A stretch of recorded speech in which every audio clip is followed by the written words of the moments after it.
Today, we're diving into a story of transformation. We're going to look at the ghosts of our industrial past, those abandoned factories and old mills, and ask a really important question. What's next for them?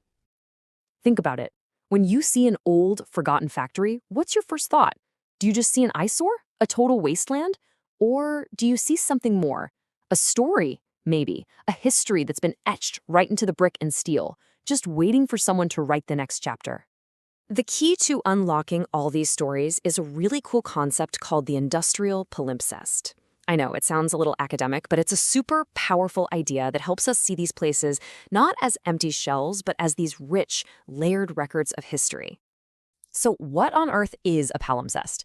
Well, imagine an old medieval manuscript, right? They used to scrape off the old writing so they could reuse the parchment. But here's the thing, you could always see faint traces of what was there before. An old industrial site is exactly like that. It's a layered text where every single era has left its mark, creating this incredibly complex story. Now, to really get what this means, let's look at a perfect real-world example, the Karaj-Iran foundry in Iran.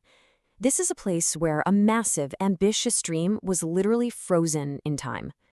The Karaj-Iran foundry, or KEF for short, wasn't just some run-of-the-mill factory.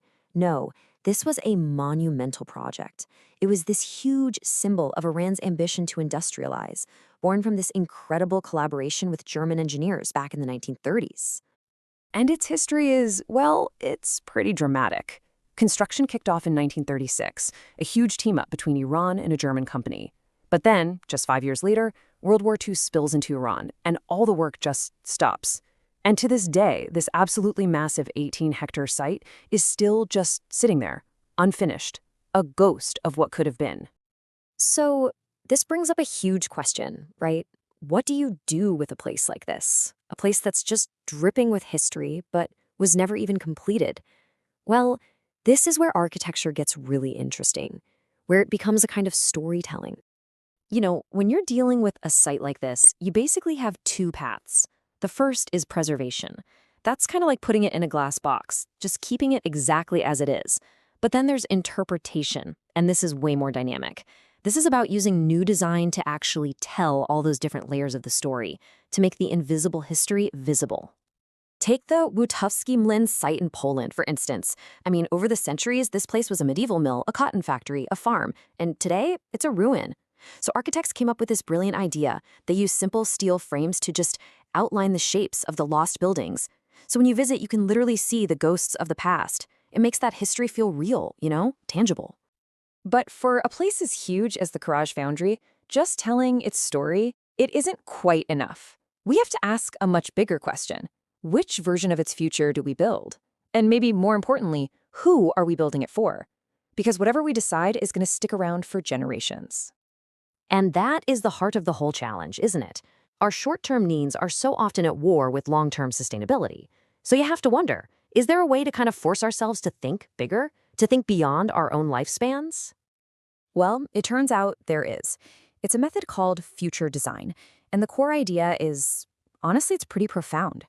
What if before we made a big decision, we had to act as representatives for imaginary future generations, people who aren't even born yet, but who will have to live with the choices we make today? Here's how it works. It's pretty wild. First, you get a group of people to mentally travel in time to the year 2050. From that future perspective, they look back at us, here in the present, and debate what we truly needed to do for them to have a sustainable world. Then they return to today and propose solutions based on that incredible long-term view. So, what happened when this method was actually applied to the Karaj-Iran foundry?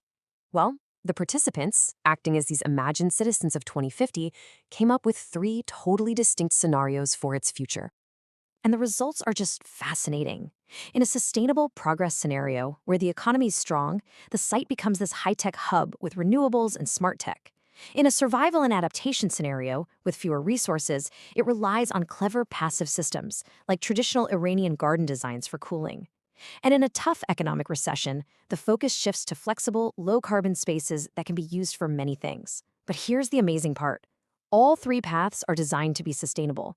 They're just adapted to different versions of the future. You see how this process just completely reframes the goal? We're no longer just trying to save an old building from collapsing. We are actively and thoughtfully shaping its future legacy. And this quote just captures that shift perfectly. The whole mindset changes from a passive, do not harm approach to one of active legacy building. We become stewards, really. We're managing this heritage not just for us, but as a treasure for the people who will come long after us.